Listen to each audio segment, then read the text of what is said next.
बिस्मिल्लाहिर्रहमानिर्रहीम। अस्सलाम वालेकुम रहमतुल्लाहि व बरकातुहू।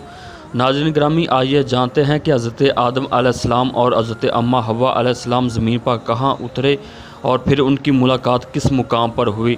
और इसके अलावा हज़रत आदम अलैहिस्सलाम के निदामत के आंसू जहाँ गिरे थे वहाँ क्या मौज़ा रूनुमा हुआ।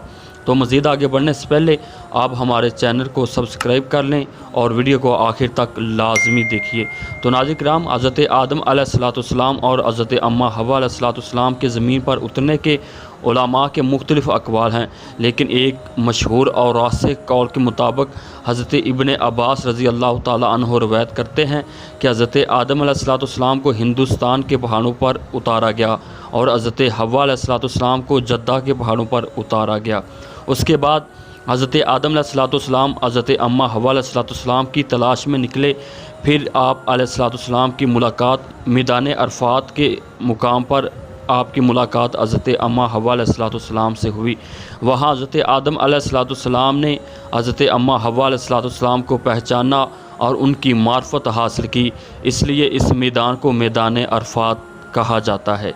तो नाज़रीन किराम, हज़रत आदम अलैहिस्सलाम और हज़रत हव्वा रज़ी अल्लाह ताला अन्हा को जन्नत से ज़मीन की तरफ उतरने के हुक्म में असल हिकमत तख्लीक़ आदम अलैहिस्सलाम के असल मकसद को पूरा करना था कि इंसानों के लिए एक दारुल ईमान कायम हो, नबियों, वलियों और सालिहीन के अमाल और शान वाज़ह हों और नेक व बद का फ़र्क नुमाया हो।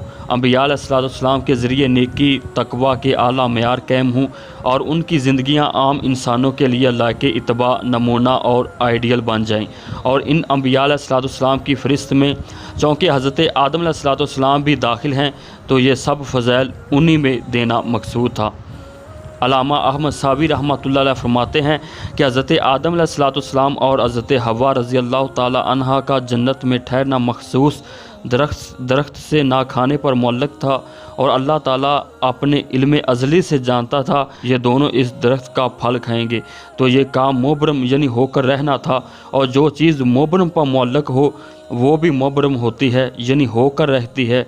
और हज़रत आदम अलैहिस्सलाम और हज़रत हव्वा रज़ी अल्लाह ताला अन्हु को जन्नत से निकालना उन पर गज़ब फरमाने की वजह से नहीं था, बल्कि उनकी इज़्ज़त व शर्फ़ में इजाफ़े और उनके मर्तबे की बुलंदी के लिए था, क्योंकि ये दोनों जन्नत से दुनिया में तन्हा तशरीफ़ लाए, लेकिन जब वापस जन्नत में जाएंगे तो जन्नत की तरफ अपनी औलाद की 120 सफ़ों के साथ लौटेंगे, और इन सफ़ों में दाखिल अफराद की तादाद अल्लाह ताला ही जानता है। और दूसरी चीज़, अगर अल्लाह ताला चाहता तो वो हज़रत आदम अलैहिस्सलाम को दरख्त का फल ना खाने का पाबंद ही ना करता और किसी सबब के बगैर ज़मीन पर ही उतार देता। लेकिन चूँकि अल्लाह ताला करीम है और करीम की शान ये है कि वो किसी से अपनी नेमत हुज्जत कायम किए बगैर वापस नहीं लेता, इसलिए ये ज़ाहिरी हुज्जत कायम की गई, फिर उन्हें ज़मीन की तरफ उतारा गया। तो नाज़रीन किराम, रवायत किया जाता है कि जब हज़रत आदम अलैहिस्सलाम से लग़ज़श सादिर हुई तो उन्हें जन्नत से ज़मीन की तरफ उतारा गया और आपको सरज़मीन हिंद में पहुंचा दिया गया।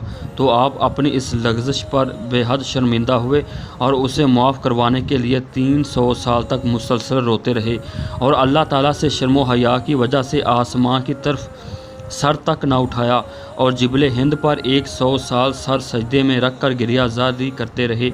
और जज़ीरा सरंदीप में यानी सरंदीप की वादी में आपके आंसू जारी हो गए, जिनके सबब इस वादी में अल्लाह ताला ने दार चीनी और लौंग पैदा फरमा दिए, और आपके आंसू इतने कसरत से जारी हुए कि वो चश्मा की सूरत अख्तियार कर गए। परिंदे इस चश्मा से पानी पीते थे और कहते थे ये कितना अजीमुल शान और लजीज़ पानी है कि इस जैसा शरीं और लजीज़ पानी उन्होंने कभी नहीं पिया। हज़रत आदम अलैहिस्सलाम ने जब ये सुना तो आप ये गुमान करते थे कि परिंदे उनकी लग़ज़श की वजह से उनके साथ मजाक कर रहे हैं। तो अल्लाह ताला ने हज़रत आदम अलैहिस्सलाम की तरफ वही भेजी और फरमाया कि ए आदम अलैहिस्सलाम, मैं गुनाहगारों की आंसू से जारी होने वाले पानी जैसा लजीज़ और अजीम कोई पानी पैदा ही नहीं किया।